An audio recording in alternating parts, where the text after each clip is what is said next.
Francine Tremblay, bonsoir. Bonsoir. Merci de participer à cette interview, qui a pour, cadre, qui a pour but de présenter votre ouvrage, ou plutôt vos ouvrages, car vous en avez rédigé 3 sur le thème du ninja et du ninjutsu. Alors, tout d'abord, pour commencer cette interview, est-ce que vous pouvez vous présenter avec vos propres mots pour les personnes qui ne vous connaissent pas encore? Oui, bien, je m'appelle Francine Tremblay et je vis actuellement au Québec. Je pratique le ninjutsu depuis avril 1987 et je porte le titre de Daishihan 15e dan. Je m'entraîne au dojo Bujinkan Québec avec Bernard Grégoire. Je me suis rendue au Japon 20 fois pour étudier auprès de maître, Masaki Hatsumi, après avoir d'ailleurs pris quelques séminaires avec lui lorsqu'il est venu, donner des séminaires aux États-Unis. D'un autre côté, je détiens aussi un doctorat en études littéraires. Donc, en plus des 3 tomes de Shinobi, j'ai publié plusieurs nouvelles, ainsi qu'un ouvrage de croissance personnelle intitulé «Le travail sur soi». J'ai donné des cours de création à l'Université Laval. J'en ai donné pendant 3 ou 4 ans au niveau du bac et puis après, j'en ai donné pendant 15 ans à l'Université du troisième âge de l'Université Laval. Très C'est un bien, petit peu ça merci. mon cheminement. Alors justement, comment avez-vous connu le Bujinkan et surtout, qu'est-ce que vous avez trouvé dans cet enseignement en particulier pour le pratiquer depuis, 35 ans? J'ai découvert le Bujinkan, en commençant par d'autres arts martiaux. J'ai commencé par de l'aïkido. Après, j'ai fait un peu de taekwondo et puis ça répondait pas à mes attentes. J'ai fait du karaté kempo, mais je me disais: «Tout ça, c'est si je me fais agresser dans la rue, ça, c'est des sports, là, on fait des compétitions, des choses comme ça, mais c'est pas, pertinent pour, se défendre contre une attaque. Puis, là, j'ai vu, qu'il existait le ninjutsu, j'ai vu une petite annonce. Je suis allée faire un essai et puis j'ai rencontré Bernard Grégoire. J'ai dit: «Bon, voilà ce que je cherchais». On a fait, des exercices contre des coups de poing, des coups de pied, des apprendre à se défendre là contre tout type d'attaque, et puis par la suite, ben, j'ai vu que que ce soit des coups de poing, des coups de pied, des projections, des étranglements, mais aussi contre différents types d'armes. Des armes qu'on peut avoir à affronter dans la rue, comme des couteaux, des bâtons, des armes à feu, mais aussi des armes traditionnelles comme le sabre, la lance et quelques autres.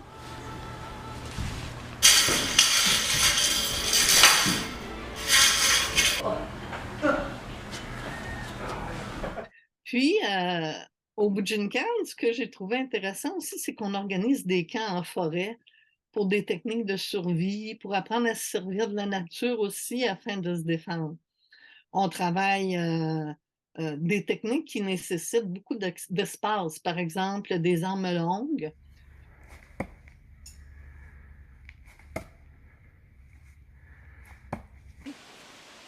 Chercher les bras. Ah oui.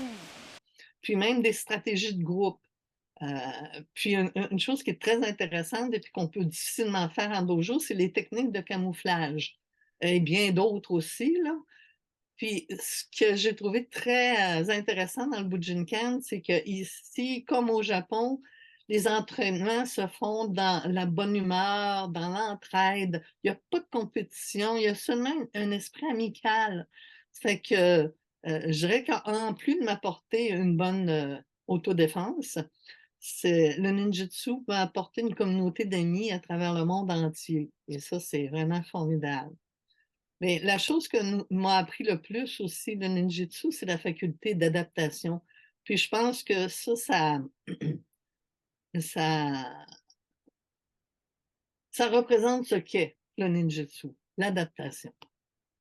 D'accord, merci. Alors justement, vous êtes, littéraire de métier, hein, de formation, Mmh. plus pratiquant de Bujinkan, de longue date, donc effectivement l'association d'écrire, un roman sur le ninja, ça paraît évident. Mais est-ce que vous pouvez expliquer comment vous est venu ce projet? Oui, pendant que je faisais mes études de doctorat, ben, j'ai suivi un séminaire sur le roman historique. Puis il fallait commencer l'histoire d'un personnage historique. Et j'ai choisi de présenter celui qui a été à l'origine de l'art martial que je pratique.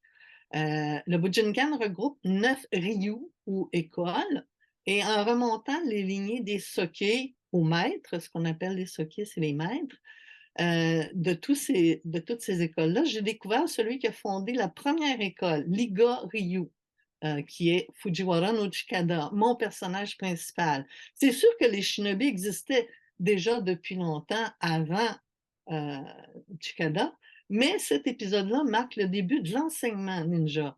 C'est pour ça que ça m'intéressait particulièrement.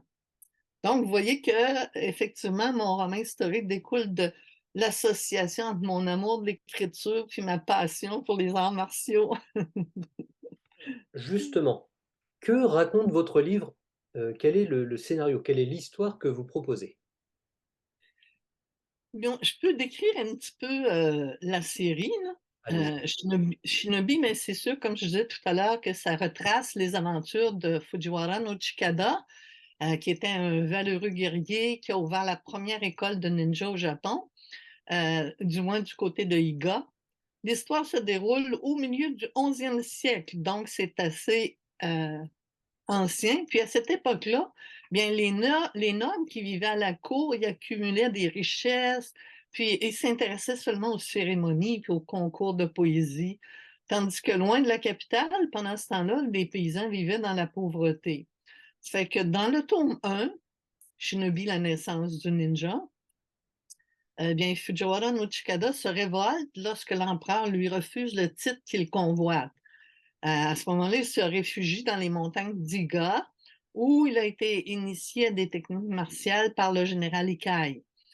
Chikada s'allie aux shinobi aussi, les ninjas de l'époque, pour affronter les attaques des soldats de l'empereur. Dans le tome 2, Shinobi, l'initiation du ninja, Fujiwara no Chikada poursuit sa quête, puis il fait face là, dans ce tome-là à plusieurs problèmes, des difficultés, il y a des menaces imprévues, il y a des épreuves qui sont très difficiles à surmonter, dont l'entrée dans la montagne avec les Yamabushi. Puis il suscite aussi un mouvement de rébellion qui est resté dans l'histoire des gars. Quand on trouve des livres d'histoire en japonais qui concernent Iga, ben, cette rébellion-là est restée dans l'histoire. Dans le tome 3, Shinobi et le destin du ninja, bien, Chikada y endosse sa nouvelle identité, Gamondoshi, pour effectuer une mission d'infiltration. Il affronte encore les troupes de l'empereur dans des combats impitoyables.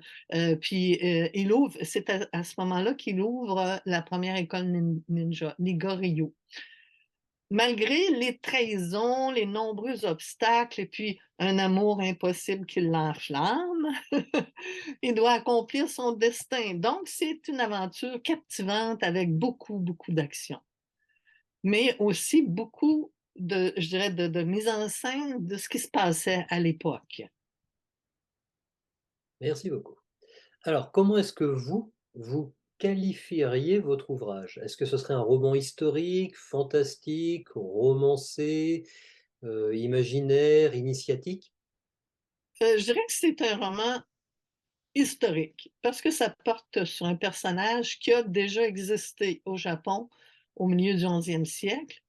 Et puis, Shinobi reflète vraiment la réalité de l'époque. Il n'y a absolument pas de fantastique dans ce livre-là. Et puis, les seules parties romancées, ce sont des extrapolations plausibles qui sont basées sur les us et coutumes de l'époque, mais aussi sur la vie d'un homme, un guerrier comme Chikada. Par exemple, les sources ont confirmé que Fujiwara no Chikada a affronté les armées impériales à plusieurs reprises, mais ce n'est précisé nulle part le nombre de combats. Et puis, si on a quelques indications sur la façon que ces quatre compagnons, là, Angyoki, Suiki, Kinki, puis Fuki, ont échafaudé leur stratégie, mais on ne sait pas vraiment comment les combats se sont déroulés. Je me suis donc servi des combats de l'époque et puis j'ai extrapolé selon ce que les shinobi pouvaient faire. Un autre exemple, bon, la création du personnage de Minamoto no Miwako. mais ça avait pour but d'humaniser le héros. Parce qu'il soit tombé amoureux, ben, c'est tout à fait vraisemblable, parce que pendant toutes ces années-là, c'est presque impossible qu'un homme n'ait pas quelque désir pour une femme quelconque. Donc, mêler fiction et réalité, ça fait partie de la latitude que le roman historique offre. Mais c'est réellement, à la base, un roman historique. Merci. Alors, prosaïquement, quel est le but de vos ouvrages, de votre œuvre, et dans quel état d'esprit vous l'avez rédigé? Ben, au commencement, j'avais pour but d'écrire sur un sujet qui me passionne, mais plus le projet avançait, ben, plus là, je commençais à avoir un but, qui s'élargissait, si on veut. J'espérais que les lecteurs comprennent ce qu'est le ninjutsu. Je ressentais le désir de partager aussi ce que j'avais appris au Bujinkan. Non seulement les techniques martiales, mais la façon de vivre du shinobi. Puis, mon état d'esprit quand j'écrivais, ça s'apparentait un petit peu à ce qui se passe quand je donne un cours. Je me sens comme c'est bizarre à dire, mais comme investie d'une mission et Connexion, puis en quelque sorte? oui, Mmh. et puis c'est l'enthousiasme qui prime, la joie de transmettre des connaissances, c'est ce qui me guidait dans ma mission d'écrire. Une mission. Ah, le terme est important. Alors, une question, où les mots justement vont être très importants. Quelle est votre définition du ninjutsu, donc l'art ninja, et qu'est-ce que vous apporte cette pratique au sein du Bujinkan, qui propose aussi des formations, des enseignements en arts martiaux, en combat? Donc voilà, quelle est la définition du ninjutsu et qu'est-ce qu'elle vous apporte dans votre pratique au Bujinkan? Eh bien, si on prend une définition du mot lui-même, ben, on regarde les kanji. Nin signifie persévérance, endurance et furtif. Jutsu, ben, c'est art ou technique. Donc, le ninjutsu, c'est l'art de la persévérance et de la furtivité. Maintenant, si on considère l'art martial, on peut dire que le ninjutsu, c'est un bugai, dans le sens où il met l'accent sur la survie. On apprend à échapper à la mort lors d'un combat. Donc, il nous prépare à affronter les situations réelles et je le trouve très complet. Donc, ce n'est pas un sport, il n'y a pas de compétition, il n'y a pas de conditionnement physique, donc pas de push-up ni de redressement assis. D'ailleurs, on peut faire ça gratuitement chez nous. Et il est vraiment conçu pour assurer la survie. D'ailleurs, quand nous allons au Japon pour nous entraîner avec Soki Mazakatsumi, il y a des gens du monde entier qui participent au cours. Il y en a qui font partie des forces spéciales antiterroristes, d'autres sont dans l'armée, dans les services de police et même dans les services secrets. Là, Hatsumi Sensei a reçu des plaques et des lettres de reconnaissance du FBI et de plusieurs autres organismes. Donc, ça signifie que c'est vraiment utile euh, dans la vie réelle et non pas un sport comme on peut faire en dehors de notre vie. Maintenant, ce que j'ai expliqué un petit peu ce que cette pratique m'a apporté, jusqu'à présent. Donc j'ai parlé des techniques, qui m'ont permis d'être capable de me défendre contre tout type d'attaque. D'ailleurs, un des principales, un des principaux, compliments que Bernard Grégoire, qui, m'enseigne depuis 36 ans, a fait, m'a fait, c'est de me dire que s'il voyait quelqu'un m'attaquer avec un couteau, il ne se lèverait pas pour me défendre. C'est un compliment. Ah, j'ai dit: «Ah merci», ça voulait dire qu'il considérait que j'étais, capable, d'assumer ma défense moi-même.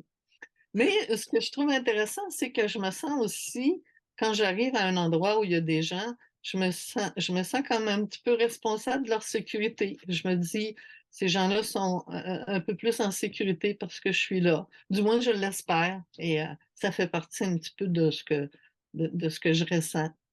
Et puis comme je disais, bien, ça procure une communauté d'amis là, parce que qu'on aille, en Argentine, qu'on aille en Australie, qu'on aille, dans n'importe quel pays, il y a toujours des gens qui pratiquent le Bujinkan et puis on ressent cette même, joie de cette même bonne humeur, cette idée d'entraide.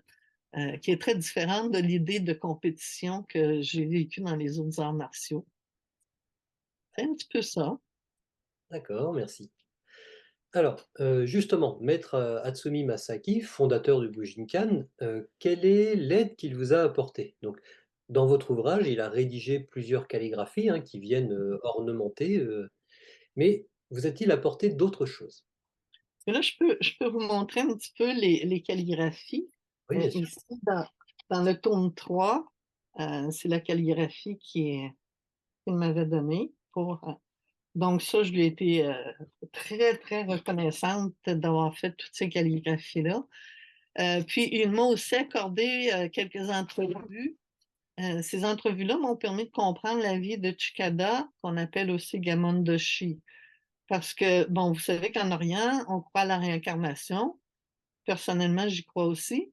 Et puis, Hatsumi Sensei m'a indiqué qu'il était la réincarnation de Gamondoshi. Donc, ce projet-là l'intéressait au plus haut point. Euh, il m'a aussi aidé à mieux connaître les shinobi de l'époque et il m'a apporté plusieurs informations que j'ai intégrées à mon roman. Par exemple, j'avais commencé à écrire la scène où Chikada rencontre le général Ikai pour la première fois. Et puis mon personnage se rendait à une immense caverne à cheval. Mais Hatsumi Sensei est déjà allé à cette caverne-là. Et puis j'ai tout réécrit la scène après qu'il m'eut expliqué qu'il était impossible de se rendre jusque-là à cheval. Il fallait y aller à pied. Donc j'ai réécrit la scène. D'accord. Puis il m'a précisé aussi que non, la caverne était plutôt petite. Il m'a parlé des arbres qu'il y avait autour. Et puis, donc, ça m'a aidé beaucoup, beaucoup à bien camper mon personnage. Il me parlait de son enfance aussi, de ses rencontres avec Takamatsu Sensei, de son entraînement avec Takamatsu Sensei aussi. Puis quand je lui ai parlé des techniques, il me dit de me servir de ce que j'avais appris lors de son enseignement martial. Il considérait que je connaissais assez le ninjutsu pour être capable de l'expliquer par moi-même. C'est un petit peu tout ce que m'a apporté, mais c'est sûr qu'il m'a apporté beaucoup plus que ça, tout l'enseignement. Mais disons que plus précisément pour les livres, c'est le travail qu'il a accepté de faire pour moi. D'accord.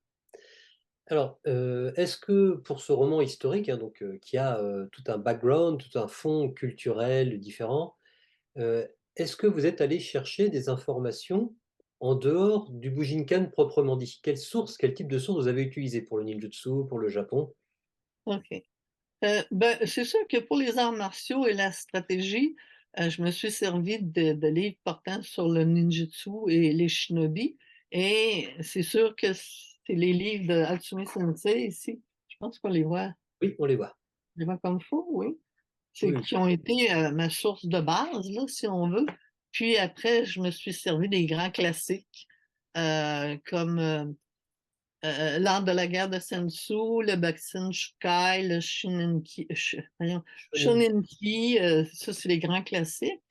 Et puis pour la vie à Iga, des informations sur Chikada et d'autres personnages, j'ai consulté Shippaniga Chichi, qui a été écrit par Nakano en 1939. Je ne peux pas vous le montrer parce que je l'ai seulement à l'écran.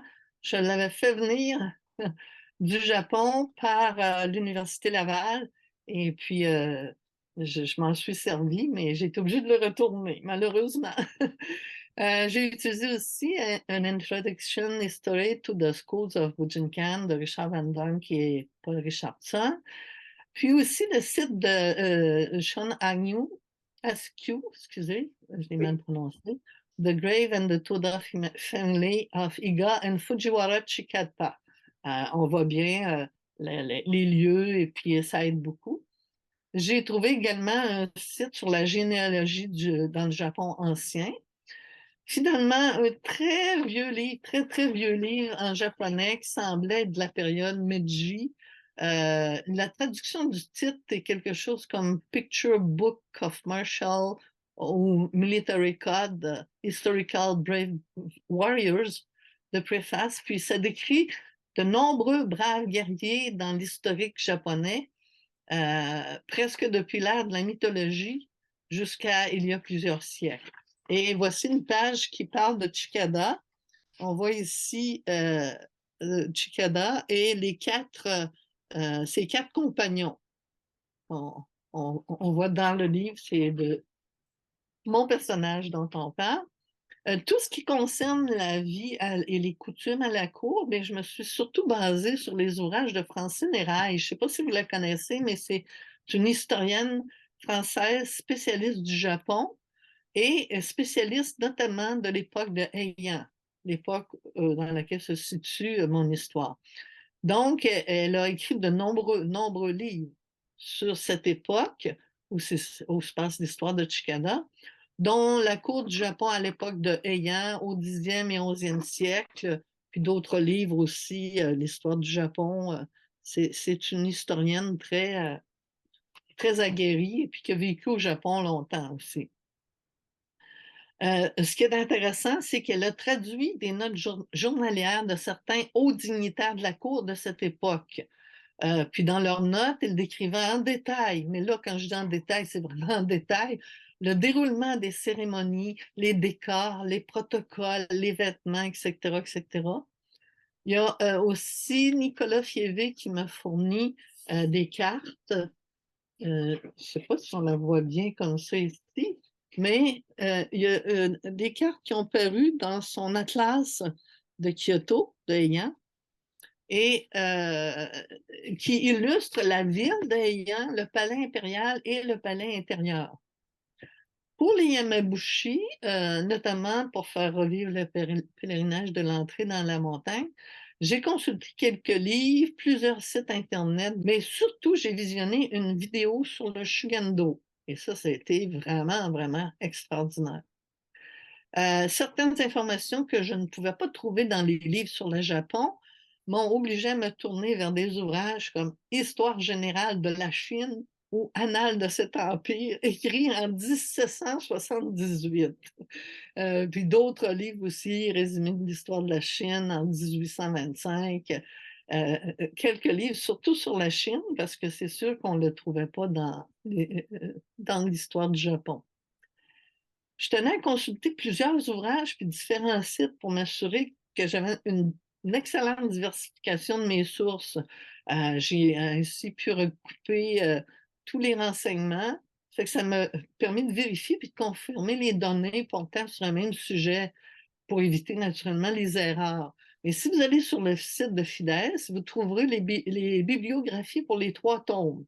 Parce que c'était beaucoup trop long pour les mettre à la fin des livres. Donc, on donne la référence pour aller le voir sur le site de Fides. Entendu. Merci.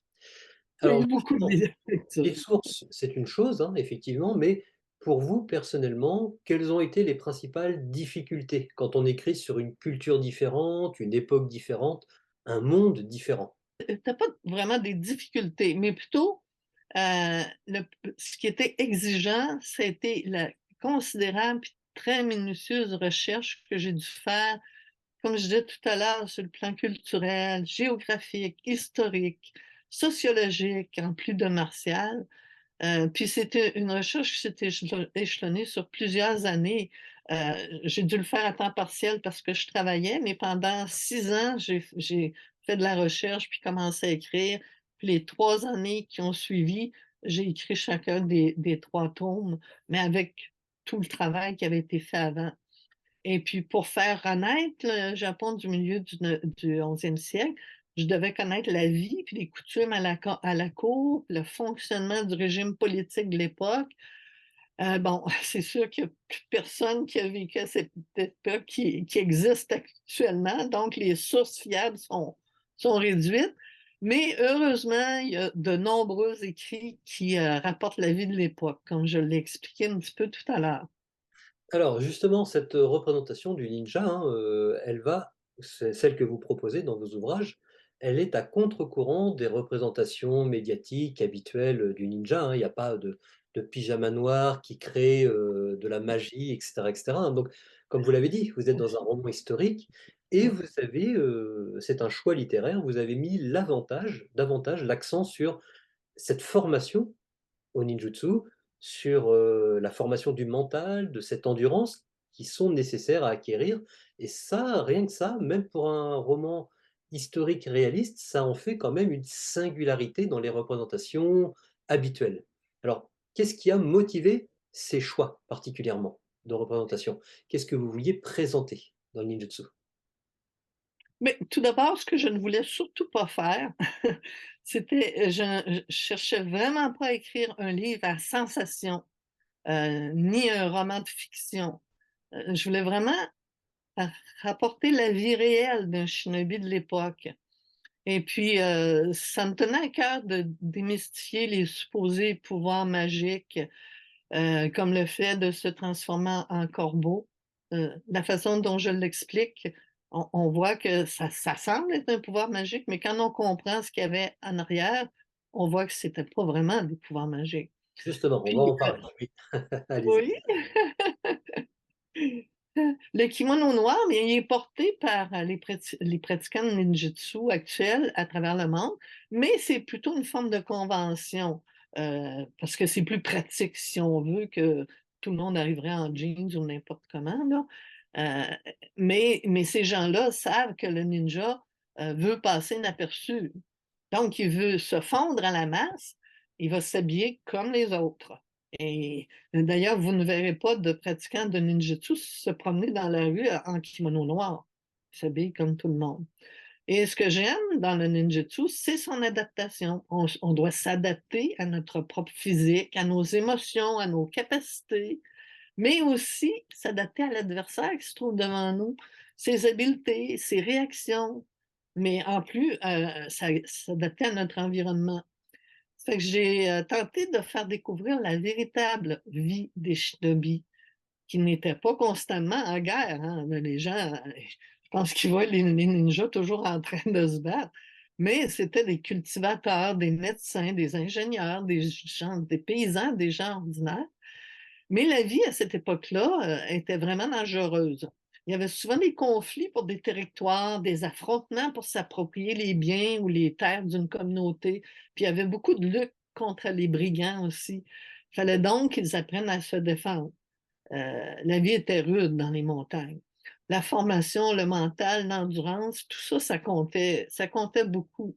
Et puis les ninjas que les médias puis les films représentent sont sensationnalistes, puis même souvent irréalistes. Bon, c'est sûr que c'est des films, hein, donc ils veulent impressionner le spectateur par des exploits qui ont souvent absolument rien à voir avec le ninjutsu. Et ils utilisent toutes sortes de stratagèmes à leur disposition, des costumes, des acrobaties, des mouvements spectaculaires, mais pas toujours très efficaces, des cascades aussi beaucoup pour frapper l'imagination. Mais moi, mon but, c'était pas d'aller dans ce courant-là, c'était vraiment de traduire et de témoigner de cette vie qui se passait à l'époque au Japon. On va revenir un petit peu sur la personne, du général Ikai, hein, le la personne qui est à l'origine effectivement du Mm, Bujinkan, enfin d'un des enseignements du Bujinkan. mm.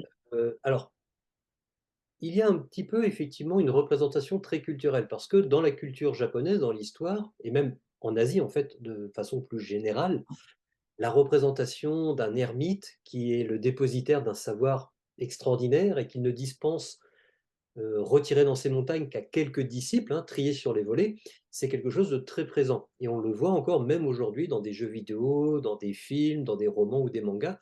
Cette figure mythologique est toujours très présente.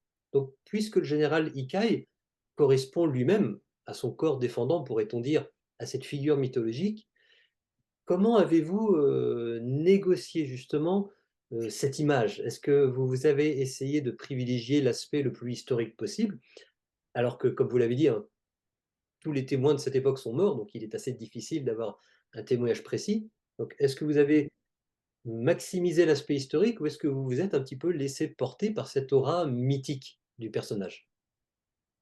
Je peux vous dire que je ne me suis pas du tout laissée influencer par le mythe entourant ce type de personnage-là. Je pense que c'est plutôt le contraire, hein, qui s'est produit au fil des siècles. Je pense que l'image de l'ermite retiré dans les montagnes, enseignant des connaissances exceptionnelles à quelques rares adeptes, Ça découle justement de personnes comme le général, Ikaï, qui a vécu réellement de cette façon-là.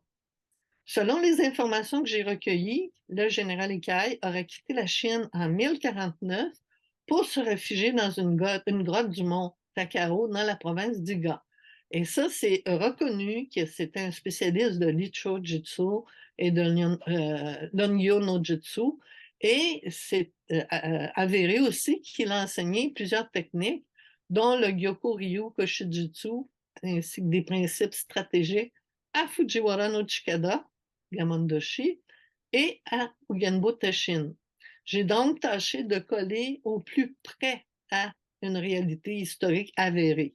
Donc, je pense que tous ces personnages mythiques-là découlent de ce genre de personnes qui a vraiment existé et dont Ikai, c'est ce qui était. Donc, il a Effectivement, fallu... il y a pas de fumée sans feu, pourrait-on dire. Non, non, non. En ce qui concerne la filiation, la relation entre le héros du roman, Chikada, et justement la relation qu'il noue avec le maître Ikai, on sent ce profond respect, hein, pour, un général très compétent qui dispense ses connaissances, qui mérite effectivement ce respect, hein, de par son expérience. Mais on sent quand même que Chikada ressent un amour, quasiment filial pour son maître. Et alors, est-ce que c'est justement le reflet de votre relation avec, Maître Hatsumi? Et d'une certaine manière, est-ce que le général Ikai pourrait-il être considéré comme étant, Maître Hatsumi? Sachant qu'on pourrait retrouver, je parle au conditionnel, on pourrait retrouver dans le caractère du général Ikai certaines qualités personnelles qui appartiennent à Hatsumi. Son expertise, sa patience, son humour, une certaine chaleur dans les relations sociales?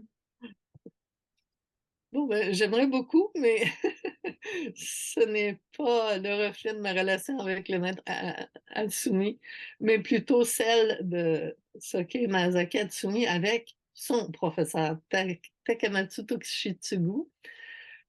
Si Hatsumi Sensei est la réincarnation de Fujiwara no Chikada, Kamandoshi, logiquement, Takamatsu Sensei serait celle du général Ikai. Ce dernier a d'ailleurs travaillé un certain temps en Chine. C'était comme une sorte de rappel de ses origines antérieures. Et j'ai essayé de reproduire la relation qu'il y avait entre ces deux grands maîtres. J'ai posé plusieurs questions à Soki Hatsumi lors de mes entrevues avec lui sur la relation qu'il entretenait avec son professeur.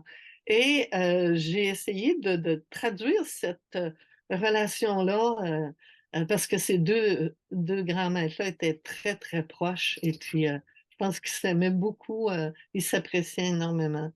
Et c'est un petit peu ce qu'on peut voir entre Gamondoshi et le général Ikai. D'accord, d'accord. Merci pour cette réponse. Effectivement, à l'aune de vos explications, ça éclaire beaucoup de choses.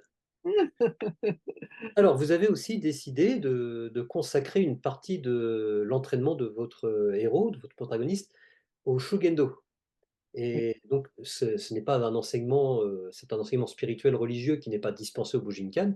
Donc qu'est-ce qui vous a motivé pour, présenter cet aspect particulièrement? Ben, à l'époque de Chikada, les Yamabushi vivaient dans les montagnes d'Iga, en tout cas plusieurs d'entre eux, auprès des shinobi. Puis, il a été prouvé qu'ils avaient appris les uns des autres des techniques de défense pour faire face aux brigands qui sévissaient dans les montagnes. D'ailleurs, c'est compréhensible parce que les gens devaient s'entraider pour pouvoir se défendre. C'est que j'ai voulu reproduire cet aspect qui me semblait pertinent.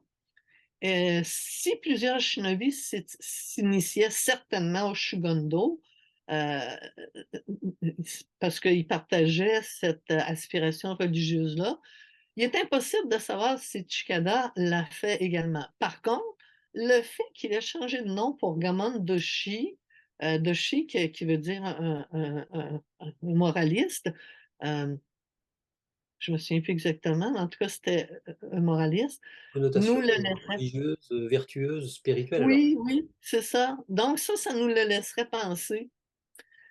Au sein du Bujinkan, certains pratiquants se sont adonnés au Shugondo, mais j'ai entendu dire qu'il y a eu quelques problèmes, quelques accidents même, donc on n'en a plus tellement parlé ensuite. Je pense que peut-être que les Occidentaux ne sont peut-être pas prêts pour ce type d'épreuve-là, puis aussi ça entre pas dans la religion, catholique, si on veut, ou protestante ou quoi que ce soit. Ça fait partie vraiment de la culture, japonaise et puis peut-être que certains Japonais ont voulu ont accepté de le transmettre à des Occidentaux, mais je me demande jusqu'à quel point, tandis qu'à l'époque, ça, j'ai pas de crainte à savoir que, les shinobi partageaient beaucoup, beaucoup de choses avec les Yamabushi, donc entre autres, sûrement l'entrée dans la montagne. Pour prolonger un tout petit peu, vous avez dit que vous aviez vu une vidéo, hein, sur cette pratique et que ça avait Oui. été comme une révélation, ça vous avait laissé une forte impression. On voit tout le cheminement que font les Yamabushi, les épreuves qu'ils doivent endurer. Bon, il y en a qui pensent que le d'être accroché, à la montagne, là, c'est, avec le haut du corps en dehors, dans le voyons, pas le vallon, mais Dans le vide, hein, pratiquement, oui. dans le vide, oui, c'est ça. Heu, bon, certains pensent que, oh, ça doit être terrible, mais de nos jours, ça, c'est pratiqué avec, ils mettent quelque chose qui retient là et puis, Bandage, oui, un un harnais harnais de que si cordage, on oui. veut, tout ça et puis, dans les endroits dangereux, il y a des cordons, donc que les gens peuvent se tenir et puis, ça a été beaucoup, beaucoup atténué le danger parce qu'à l'époque, ils tenaient pas avec autant de protection.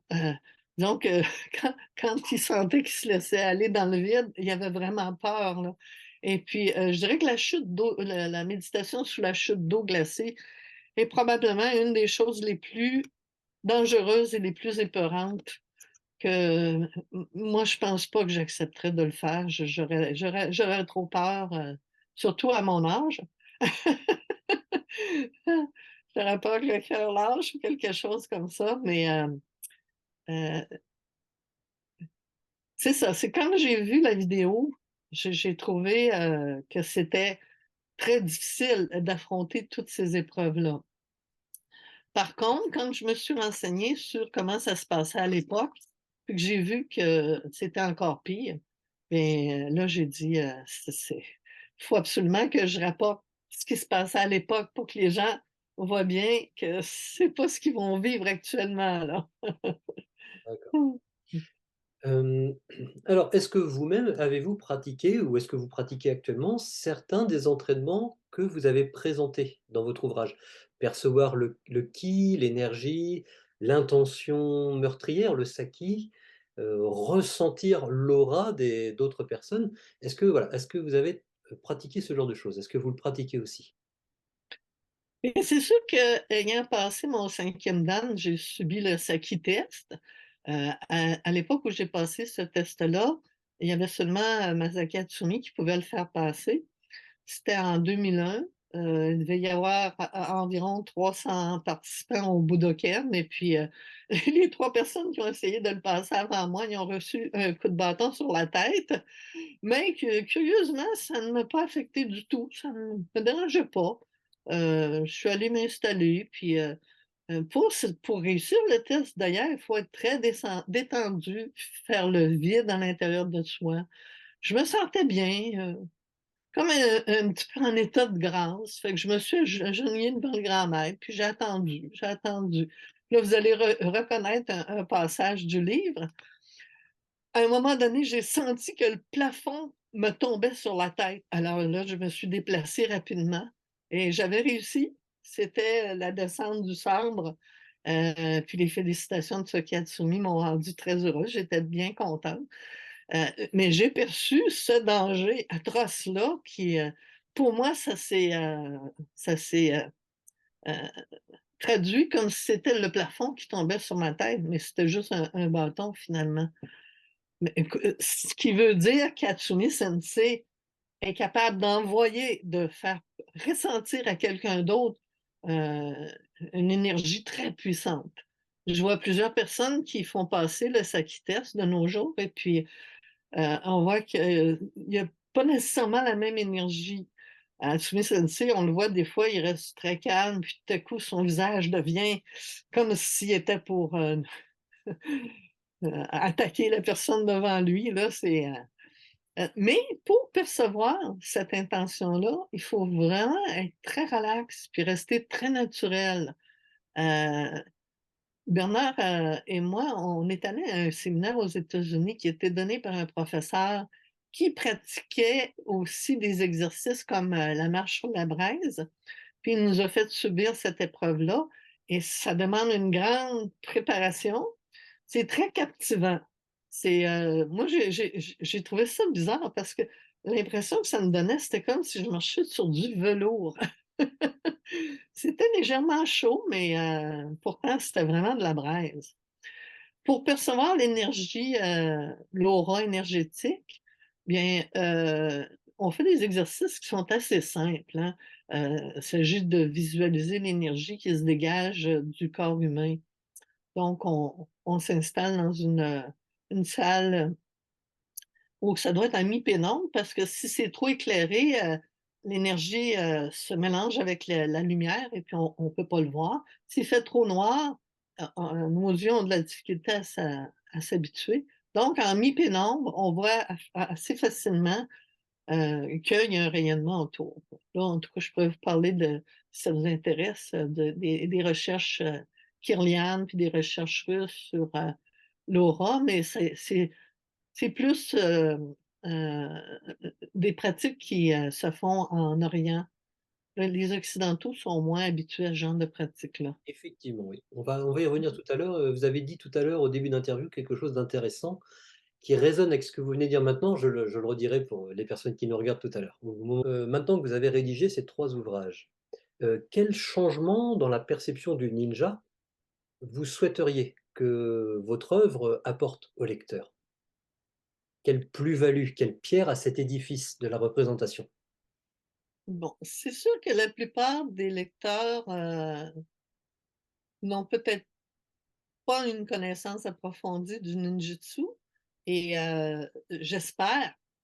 j'aimerais vraiment apporter quelque chose, qui vont les aider à découvrir la véritable essence du shinobi, du ninjutsu. Donc qu'il ne se base pas sur les apparences trompeuses présentées pour créer du sensationnalisme. J'aimerais apporter une meilleure connaissance du ninjutsu, puis peut-être transmettre à certains le goût de pratiquer le ninjutsu aussi. Heu, En parallèle, bien, il y a le plaisir de s'évader dans une saga historique et puis d'apprendre des choses sur la culture, l'histoire, les coutumes du Japon ancien.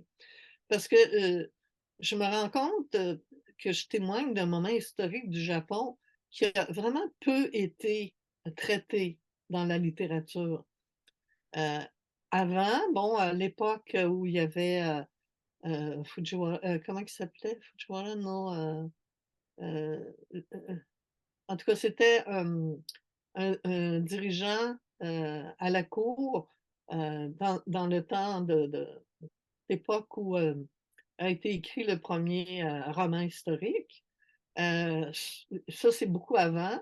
Puis il y a eu beaucoup de choses après, à l'époque, des samouraïs, parce que dans mon livre, ça n'existait pas encore les samouraïs, il y avait juste il y avait juste c'était quand même des personnages importants, mais il y avait des bushis qui, par après, deviendront, des samouraïs et en témoignant de ce moment historique du Japon-là, j'adorerais que mes 3 tomes de shinobi soient un jour traduits en japonais pour permettre aux Japonais eux-mêmes, là, d'avoir accès à ce moment de leur histoire qui est peu traité. Heu, bon, oui, c'est sûr que le fait que ce soit traité par, une Québécoise, mais je me suis tellement donnée puis, renseignée puis informée, sur tout ce qui peut se passer à cette époque-là que je pense que je suis capable de bien témoigner de ce temps-là. Très bien, donc pour tout le monde, y compris pour les Japonais. Ah, j'aimerais vraiment. J'aimerais tellement que et Masaaki Hatsumi et les autres chianes japonais, qui sont maintenant souvent sockés pour certains, certains, écoles. Ah oui, vous m'inspirez une nouvelle question. Vous avez montré ces ouvrages à Hatsumi Sensei? Je les ai envoyés à Tsumi. J'ai demandé à mon éditeur qu'il les envoie, surtout en remerciement pour les calligraphies, mais aussi parce que, je veux dire, ça l'intéresse.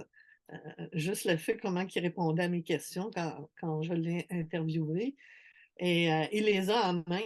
Maintenant, il lit pas il lit pas le français, mais je le soupçonne d'être capable d'une façon ou d'une autre, en le feuilletant, d'être capable de saisir qu'est-ce qui se passe. Il a étudié le français effectivement, à l'époque où il était étudiant. Il me l'avait Ah confié. oui? Oui, Ah! mais il n'avait pas pu progresser très longtemps. Il avait déjà d'autres études, mais oui, il m'avait dit, un jour qu'effectivement il avait appris, il avait eu le projet d'apprendre la langue française et il avait commencé à une certaine époque. Mmh. Mais Donc oui, aussi, il a sûrement il a accès, c'est un être vraiment extraordinaire, hein. Il a accès à des connaissances, à un moment donné, je lui demande de dessiner, mon chien qui s'appelle Satori, puis lui, quand il dessinait des chiens, c'était toujours des chiens à oreilles tombantes, tout le temps, tout le temps. J'en avais quelques-uns de lui, puis je l'ai vu souvent en faire. Mais là, il a fait un chien avec des oreilles en l'air. «Ah!» J'ai montré la photo de mon chien, puis il avait effectivement les oreilles en l'air, puis il dit: «Oui, oui, je l'avais vu». Il dit: «Je l'ai vu, mais je l'ai vu, il ne peut pas l'avoir vu». J'avais jamais montré de photo. Il y a il y a une connaissance intuitive de plein de choses, ça contribue à sa légende. ah! Ah, il en a fait d'autres choses aussi, je sais pas si vous voulez que j'en raconte d'autres, mais Ah bah, comme à un je suis tout à moment donné fait oui, hein, pour une prochaine interview, ça sera avec plaisir. OK. C'est noté. Je prends un mémo, je vous en demanderai davantage une prochaine fois, si vous voulez. Ah, OK. Alors merci pour cette interview mais j'aimerais revenir avec vous sur quelques extraits de votre ouvrage que j'ai trouvé D'accord. intéressants, pour moi et aussi de présenter un peu aux personnes qui nous regardent et qui s'intéressent au ninjutsu. Par exemple, Mmh. tout à l'heure, vous aviez dit que le ninja, le shinobi, pouvait passer pour un mystique qui pouvait se transformer en animal ou en corbeau. Et justement, vous avez dit que vous avez démystifié cette technique de transformation. Alors, Mmh. je vais lire l'extrait de votre ouvrage. OK. Avant la mission, expliqua Ikai, laissez l'oiseau dans la cage à l'écart de la cache, avec suffisamment de nourriture pour l'inciter à ne pas remuer ni crier. Empruntez-lui quelques plumes. Si vous êtes poursuivi, dirigez-vous vers la cage et libérez le volatile. Abandonnez une partie de vos vêtements et les plumes et départissez-vous de la cage, puis continuez jusqu'à la fosse pour vous y engouffrer. Il ne vous reste qu'à la recouvrir pour disparaître complètement. Donc ici, on voit effectivement la technique, la manière dont il se subtilisait à un oiseau. Alors où est-ce que vous avez trouvé ça? Comment est-ce que vous avez trouvé ça? C'est très, très précis en fait comme explication. Ah, où est-ce que j'ai trouvé ça? Mon Et Dieu. peut-être parce que vous aviez aussi l'envie, ce désir de démystifier, de rationaliser effectivement, ce pouvoir magique. Ah ben oui, oui, Ça je se trouvais sentait. ça Dans la précision de vos explications, ça se sentait beaucoup. mais je le sais depuis longtemps, je la connaissais depuis longtemps, cette histoire-là. Je l'ai revue dans quelques, ouvrages, quelques sites, mais je ne saurais pas vous préciser où exactement parce que j'ai trop lu de choses et j'ai trop regardé de choses, donc je ne sais pas exactement où, mais je le connaissais depuis longtemps. Puis je peux vous dire que nous autres à Québec, dans notre groupe, on a appris à fabriquer la trappe et c'est vraiment génial parce que quand on met, le cou voyons, la La planche qui couverture, est recouverte d'herbe et puis quand on la met par-dessus, c'est impossible de voir là qu'il y a un trou. C'est vraiment génial. Mais j'avoue que je n'ai pas appris à capturer l'oiseau. Et cette technique-là permettait aux shinobi de s'évader, mais ça permettait aussi d'entretenir la crainte chez leurs ennemis. Un peu comme quand ils utilisaient des shikos, ça c'est venu plus tard, par exemple, c'est venu plus tard, donc j'en parle pas dans mes livres, mais ils utilisaient les shikos pour, bloquer des sabres et puis, défigurer l'ennemi. Puis l'ennemi, disait, le shinobi est capable d'arrêter des sables à main nue, puis il se transforme en ours et puis il peut, Ah griffer oui, des je vois la gens. relation, oui, effectivement. Oui, c'est ça, donc toutes des choses qui étaient, explicables, mais qui sont devenues, des mythes et puis, les gens trouvaient que c'était, des magiciens qui faisaient des choses extraordinaires, mais finalement, c'est toutes des choses qui pouvaient être, explicables facilement. Mais l'histoire du corbeau, c'est effectivement ce qu'ils utilisaient et je pourrais pas vous dire Entendu, où je merci. l'ai Non, vu. oui, j'écoutais, votre explication, je m'imprégnais de cette explication.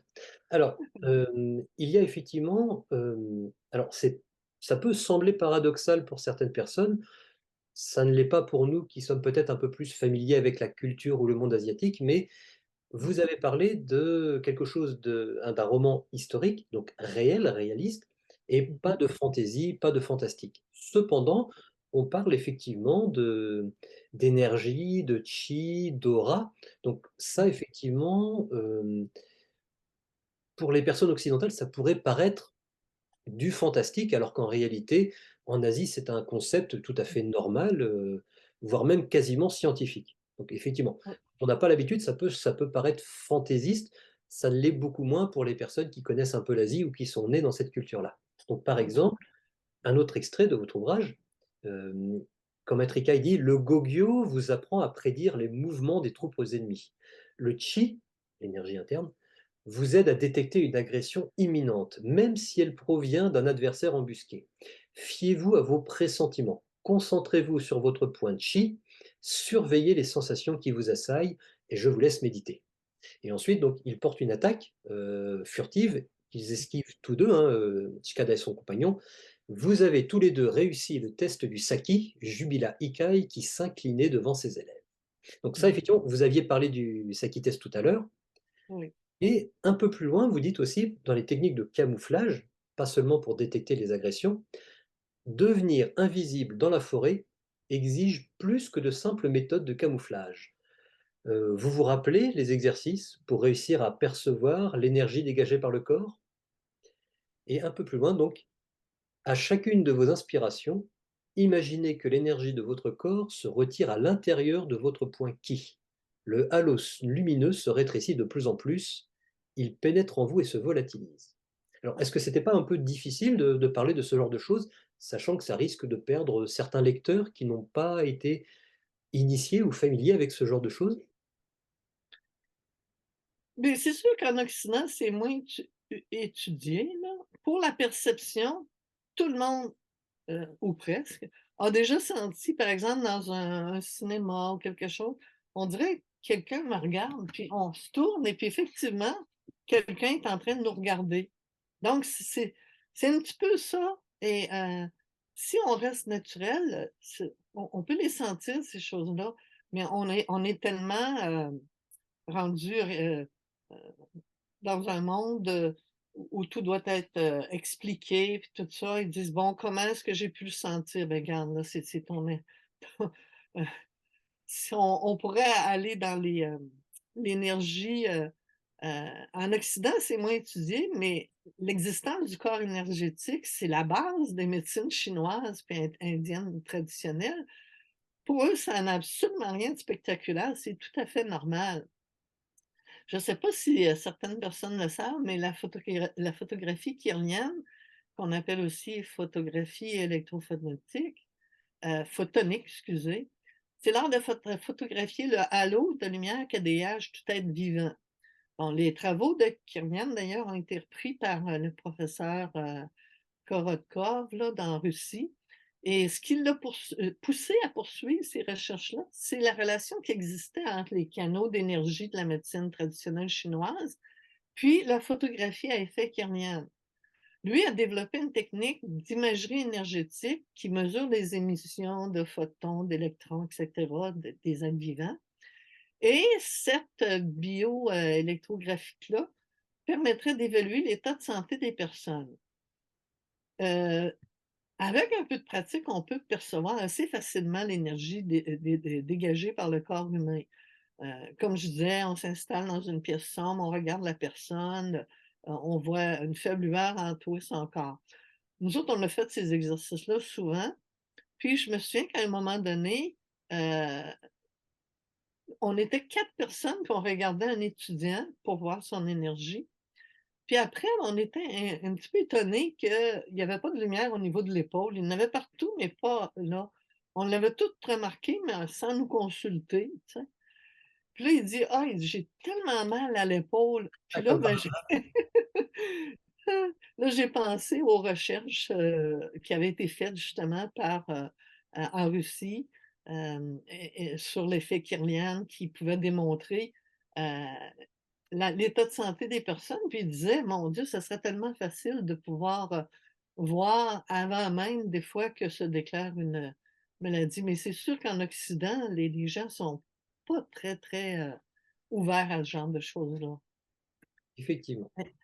On se coupe de choses intéressantes. On se coupe, oui, tout à fait, effectivement. On empêche, de développer certaines, qualités, oui. Oui. Alors, il y a une troisième partie, une troisième caractéristique de vos romans qui m'a interpellé, c'est quand vous parlez un petit peu de pharmacopée, de médecine par les plantes. Alors, il y a un moment où vous parlez d'un médecin qui dit: «J'ai appliqué un emplâtre de corne de cerf broyée», donc ce qui est très quand même très précis, ça ne Oui. s'invente pas. Ou alors, à un autre moment, le personnage le héros reçoit un inelo, donc c'est-à-dire une petite boîte à pharmacie, une boîte à pilules compartimentée, et le géant l'ouvrit pour en présenter les différents étages. «J'ai subdivisé les remèdes par catégorie», poursuivit-il. «En haut, j'ai rangé les tueurs de vers, qui permettent d'éviter plusieurs maladies. En dessous se trouvent des plantes à étendre sur les plaies afin de prévenir les infections. Puis, dans celui-ci, des herbes médicinales à infuser dans de l'eau chaude en cas de grippe. Là, j'ai placé quelques feuilles de lotus pour faire tomber la fièvre. Et dans ce compartiment, demanda Chikada, en désignant une fente si bien dissimulée qu'il aurait pu facilement la manquer. Vous avez l'œil, Gamondoshi. Suiki, l'esprit de l'eau, dévoila l'emplacement secret. Ces plantes servent à créer des décoctions venimeuses, comme je vous les enseignais. Ne les confondez pas avec les autres, dit-il en refermant la boîte qu'il tendit à Chikada avec une inclination respectueuse. Alors, ici, ce qui m'interpelle, c'est, j'ai l'impression qu'il y a quelque chose, une passion personnelle peut-être qui transparaît dans cette précision. C'est très, très précis et je vous soupçonne effectivement de vous intéresser à la pharmacopée. Est-ce que aurais-je raison ou? Ah, je m'intéresse à beaucoup de choses, énormément de choses, mais je me suis pas vraiment arrêtée à la pharmacopée. Par contre, un autre instructeur de notre groupe est très, très, très, heu, très intéressé par cet aspect-là, puis il se promène dans le bois, presque il vient souvent dans notre coin parce qu'on a, une grande forêt. Et il connaît les plantes, il connaît les plantes médicinales, il est capable de faire des fumigènes avec certains champignons ou je sais pas trop quoi. Et il fait aussi les petites, les petites choses, où on place, des cendres, pas des cendres, mais pour, faire le feu. Hem et les lanternes aussi, les lanternes là qu'on pouvait bouger de n'importe quel côté, mais qui restaient Ah, toujours, Riganto, effectivement. oui, oui, il est capable de faire ça. Puis lui s'intéresse beaucoup à cette partie-là, puis c'est sûr que par ricochet, ça m'a intéressée. Mais j'en ai parlé beaucoup parce que ben beaucoup, pas tant que ça, mais j'en ai parlé, heu, d'abord pour l'emplâtre de corps de cerf broyé, ça vient de la médecine chinoise.